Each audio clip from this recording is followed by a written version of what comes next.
Morning, it's December 24th, my anniversary of 36 years. And this is It Happened Today in History. Yeah, that happened. I got married. Anyways, if you like these little tidbits, please like, follow, share, watch the whole thing if you can. I'd appreciate it. It helps out. Let's get into it. In 1851, a devastating fire at the Library of Congress in Washington, D.C. destroys two-thirds of its 55,000 volumes, including most of Thomas Jefferson's personal library sold to the institution in 1815. But this isn't the first time it got burned. Library of Congress was established in 1800 by President John Adams, approved legislation that appropriated $5,000, a lot of money at that time, to purchase such books as may be necessary for use of Congress. The first books, ordered from London, arrived in 1801 and were stored in the U.S. Capitol, the library's first home. The first library catalog, dated April 1802, listed 964 volumes and 9 maps. 12 years later, the British Army invaded the city of Washington and burned the Capitol, including the 3,000-volume Library of Congress.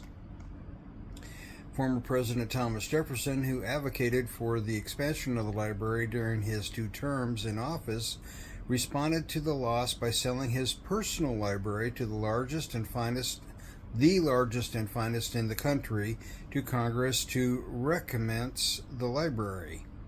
He called his collection, which contained a vast assortment of scientific works, an interesting treasure that he had hoped would have a national impact. Jefferson was a vivacious reader who would often be found sitting on his floor in his library at Martello, surrounded by as many as 20 open books and newspapers at a time. He studied a variety of subjects, including palynology, mechanics, classical literature, natural history, agriculture, math, chemistry, philosophy, and, of course, politics. After the Civil War, the Library of Congress collection was greatly expanded. By the 20th century, it had become the de facto national library of the United States and one of the largest in the world. Today, the collection, housed in 3 enormous buildings in Washington, contains more than 39 million books, as well as millions of maps, manuscripts, photographs, film, audio, and video recordings, prints, and drawings. If you ever get a chance, you might want to go visit that. It's an interesting place. Okay. In 1814, the Treaty and Peace of Amity between His Britannic Majesty and the United States of America is signed by British and American representatives at Gunst, Belgium, ending the War of 1812. By terms of the treaty, all conquered territory was to be returned, and commissions were planned to settle the boundary of the United States and Canada. In 1801, British inventor Richard Trevec, takes 7 of his friends for a test ride on his Puffing Devil, or Puffer, a steam-powered passenger vehicle. This is 1801. Unlike the steam engine pioneered by the Scotsman James Watt, Trevix used a strong steam, that is, steam at a high pressure, 145 pounds per square inch, or psi. Trevix engine was extremely versatile. They could be put to work in mines, farms, factories, on ships, and locomotives of all kind.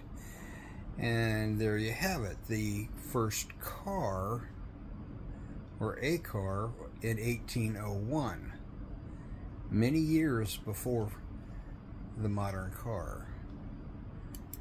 And let's continue with the rest of it. In 1979, Soviet Union invades Afghanistan. In art and literature, Stephenie Meyer's best-selling author of Twilight novels is born. In the Cold War,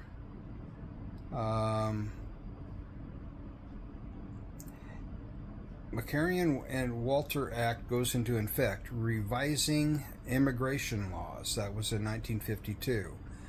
In inventions and science, a family moves into the world's first solar house.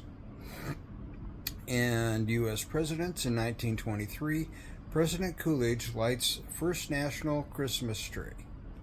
In the Vietnam War, 1964, Viet Cong bombs Brinks Hotel.